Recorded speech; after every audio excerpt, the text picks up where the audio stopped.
जय जगन्नाथ पिला माने आज आम डिस्कस करवा दशम श्रेणीर इतिहास ना अध्याय हूँ स्वतंत्र ओडिशा प्रदेश गठन। तो ये पाठर आम इम्पोर्टेंट क्वेश्चन आंसर डिस्कस करवा जोटा कि विगत वर्ष मानक एग्जाम रे पड़ीथिला है।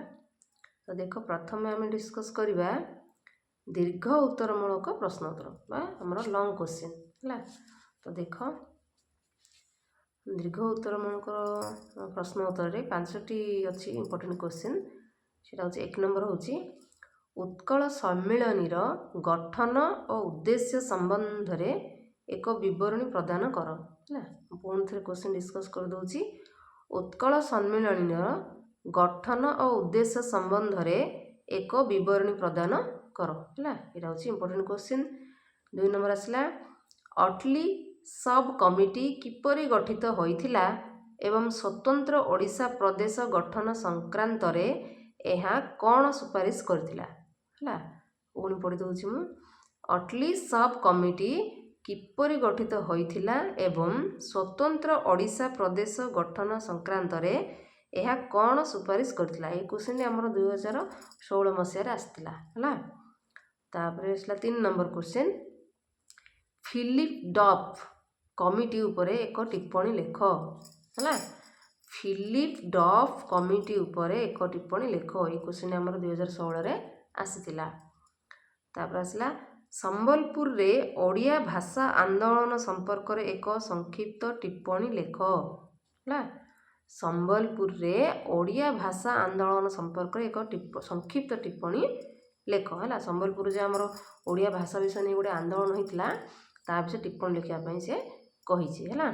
तापर आसला क्वेश्चन नंबर 5 प्रथम गोल टेबल बैठक रे जोग देबाकू जाइथिबा समय रे इंग्लैंड रे महाराजा कृष्णचंद्र गजपति स्वतंत्र ओडिशा गठन संबंधित कार्यकलाप कौन थिला।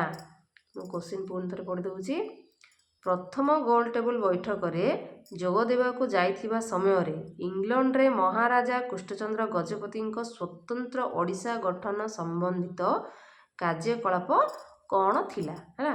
5टी क्वेश्चन है। तो 5 नंबर क्वेश्चन बदल आउ गोटे क्वेश्चन से ऐड करटा किंबा एटा संबलपुर रे ओडिया भाषा रे पुनः प्रचलन पाई किपरि आंदोलनात्मक कार्यक्रम आरंभ हैला।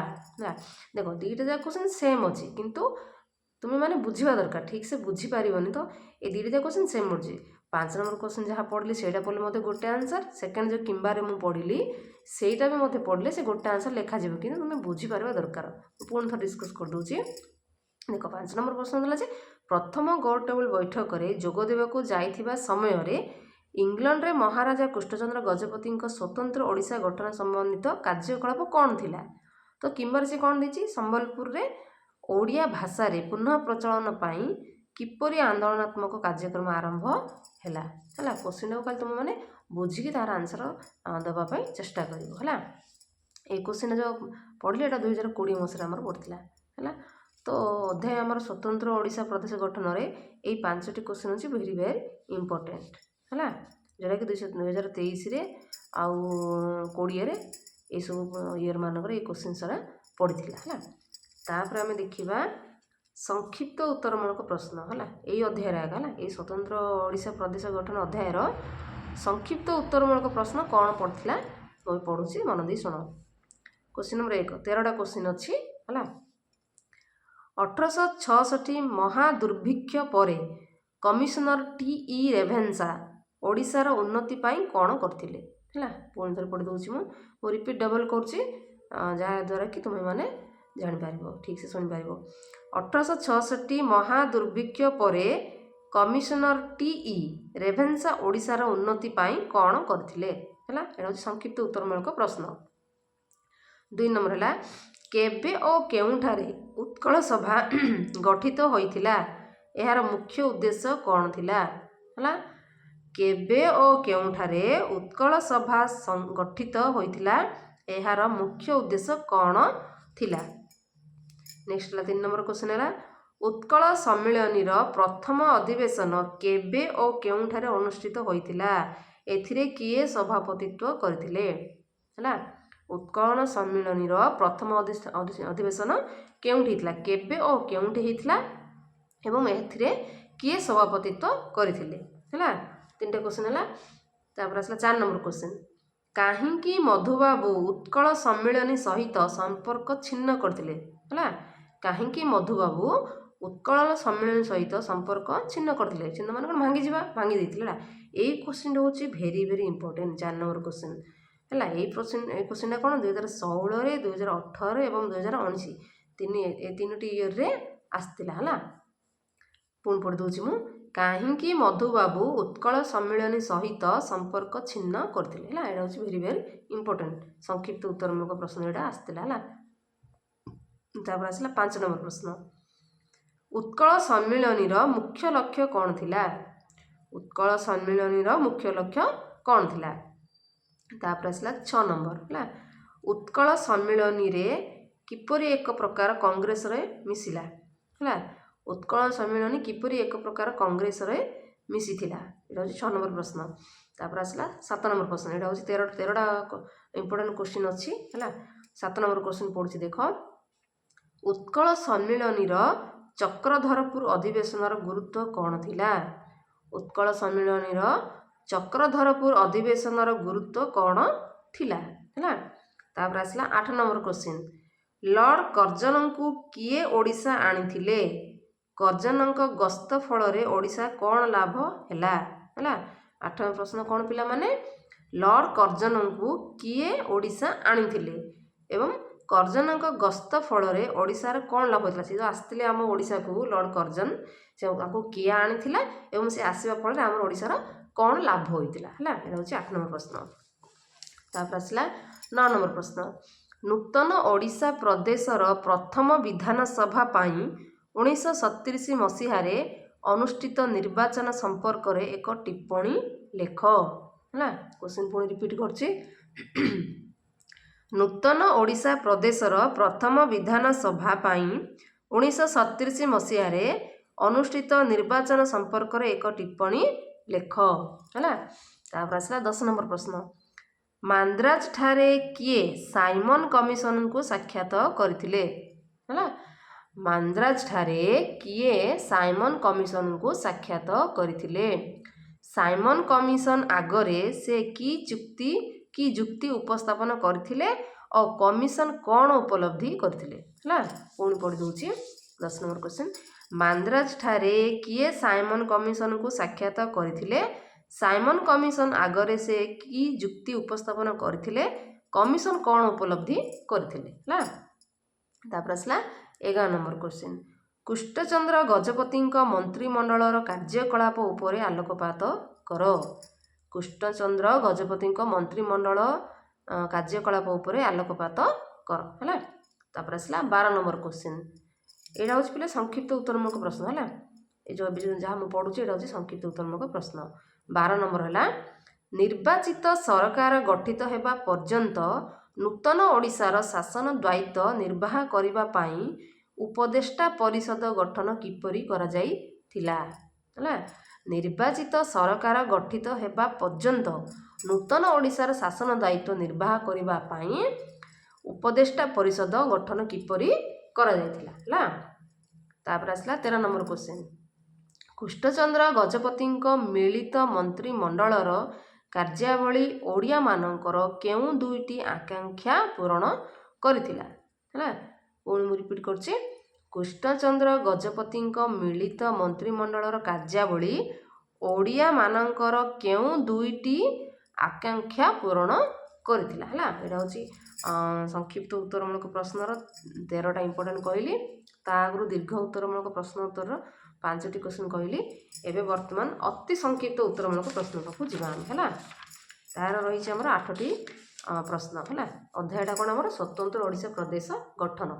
ହେଲା, ତ ଦେଖ, ଏକ ହେଲା ଗଞ୍ଜାମ ଜାତୀୟ ସମିତି କାହା ପ୍ରେରଣାରେ ଗଠିତ ହୋଇଥିଲା ଓ କେଉଁଠି? ଏହି ଅନୁଷ୍ଠାନର ଉଦ୍ଦେଶ୍ୟ କ'ଣ ଥିଲା?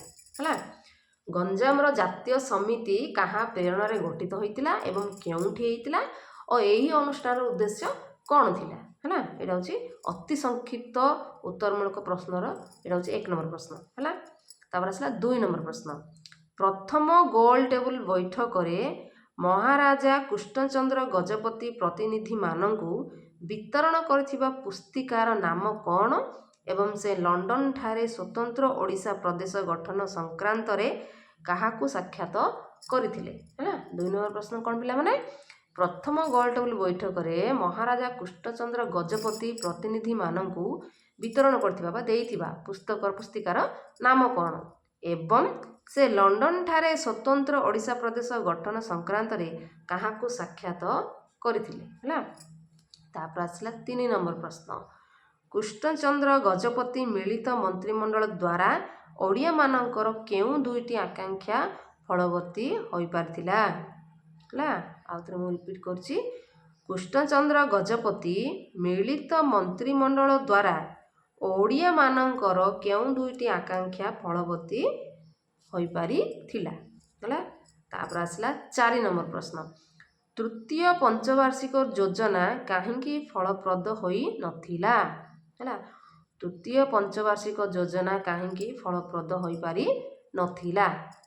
तापर आसला 5 नंबर प्रश्न 1920 मसीहा फेब्रुआरी 20 तारिख रे सम्राटक विधायक परिषद रे सच्चिदानंद सिन्हा कौन प्रस्ताव होइथिला है।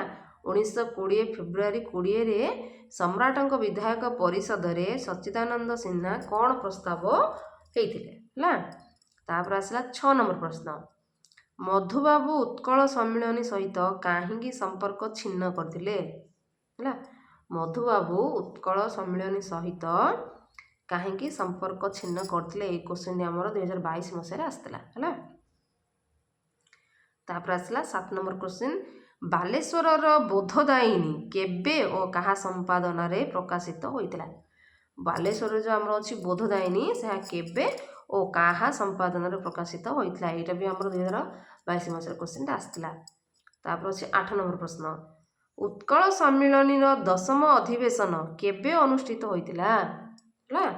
उत्कल सम्मिलनी रो 10म अधिवेशन केबे अनुष्ठित होइतिला एवं एथिरे किए अध्यक्षता करथिले एही क्वेश्चन मध्य 2022 रे आसला। लास्ट जो 3टा मो क्वेश्चन पढ़ली 6 7 8 3टा क्वेश्चन ए 3टा जाक 2022 मसीह रे बोर्ड एग्जाम रे आसला है। मो कोन 3टा रिपीट करछि मधुबाबू उत्कल सम्मिलनी सहित काहींकी संपर्क छिन्न करथिले एवं सेकंड है बालेश्वर रे बोधदायिनी केबे और कहा संपादन रे प्रकाशित होइथिला एवं थर्ड रे उत्कल सम्मिलनी रो 10म अधिवेशन केबे अनुष्ठित होइथिला एवं एथिरे किए अध्यक्षता करथिले ए 3टा क्वेश्चन हमर 2022 मसीह रे आसीथिला है।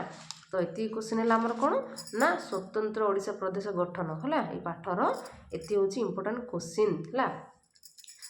जेति भी इंपोर्टेंट क्वेश्चन अच्छी सेटा को आमे यदि सहजरे बुझी जिबा है प्रथमे कोन करे पिला माने क्वेश्चन को बुझिबो है। जेबी भी परीक्षा एग्जाम जो भी एग्जाम हो सी मैट्रिक एग्जाम हो किंबा तुमर +2 एग्जाम हो कि जे कोनसी चाकरी पई एग्जाम हो जे कोनसी एग्जाम हेले मध्य तुम माने कोन करबो ना प्रथमे क्वेश्चन को बुझिबो है। क्वेश्चन को यदि भल भाव तुम बुझीजिबो तो आंसर भल भाव लिखि पारिबो। क्वेश्चन यदि बुझी पारबो ना तुमको आंसर ताहार आसुथिबो है किंतु क्वेश्चन यदि ठीक से तुम बुझी पारि नथिबो आंसर ठीक से मध्य तुमे देई पारिबो नाही। तो मु गोटे क्वेश्चन आगा माने से एपटे सेपटे कर उल्टे सब क्वेश्चन पकई देथिबो से गोटे क्वेश्चन है गोटे क्वेश्चन को से एपटे सब उल्टे दे दितो किंतु तुम भाबिबो जे ना एडा नुवा क्वेश्चन है एडा मु पढ़िनी मु जानिनी आर आंसर मु किपरि लिखिबि। किंतु यदि ठीक से तुमे बुझिबो क्वेश्चन प्रथम 2-4 थर पढ़िबो पढ़िला पर जाई आंसर तुम ठीक से कर पारिबो। तो भल से एग्जाम हमर पाखे आसिलानी तो भल से ठीक से प्रिपरेशन है कि एग्जाम हॉल को जीवो पिला माने ला। आज एतिकी नेक्स्ट क्लास रे आमे अन्य टॉपिक रो किंबा अन्य कोन सब्जेक्ट रो इंपोर्टेंट क्वेश्चन आनिबा है। जय जगन्नाथ।